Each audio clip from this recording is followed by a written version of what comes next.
What if I told you that both Moses and Jesus were Muslims?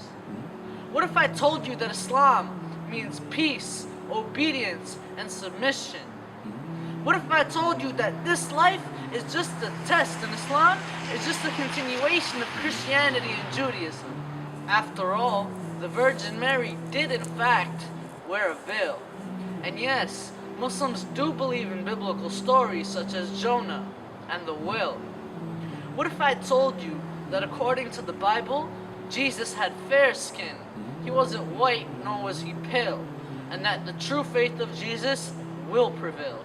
What if I told you that the Bible was written hundreds of years after the death of Jesus by John, and that the modern Bible is something that man had drawn? What if I told you that Muslims greet each other by wishing peace upon one another, and that our women are not oppressed? We actually believe that heaven lies underneath the feet of one's mother, and that whoever you are, or wherever you come from, if you share my faith, I shall treat and address you as my sister or my brother, because Islam doesn't tell you to be a hater, it teaches you to be a lover. With this poem, I'm not attacking anyone's beliefs, so please do not be offended. These are the views of me and my fellow Muslims. See, we believe that with Islam, the religions of the book have been extended, and with Muhammad being the seal of messengers, the prophecies have ended. See, we believe that Jesus was never crucified. God had replaced him with a lookalike in the eyes who had pretended. Think about it. If Jesus died for your sins, then shouldn't your life be guilt-free and splendid?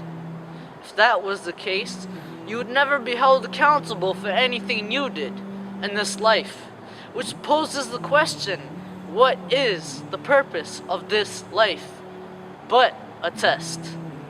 There is something that you must take in and understand. Jesus is not God, he is a man. See, Jesus never said to worship him. That is something that he would have hated and despised. Because how could the creator and the creation even be related? See, that is something that can't even be contemplated.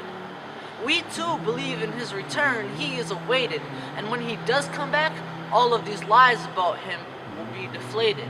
Like how people say he was crucified when he was actually elevated. In the Bible, Jesus was said to be a prophet.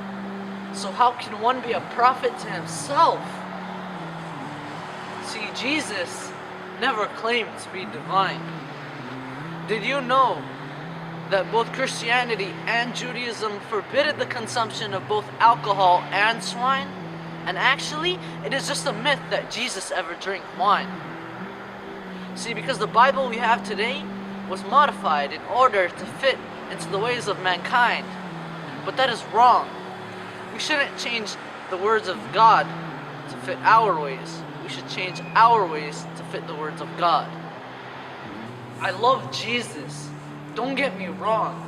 In fact, he is one of the most quoted prophets in the Quran. So I suggest that you research this matter so you can pass this test. So do yourself a favor and abolish your hate, because when the sun shines from the west, it'll be too late.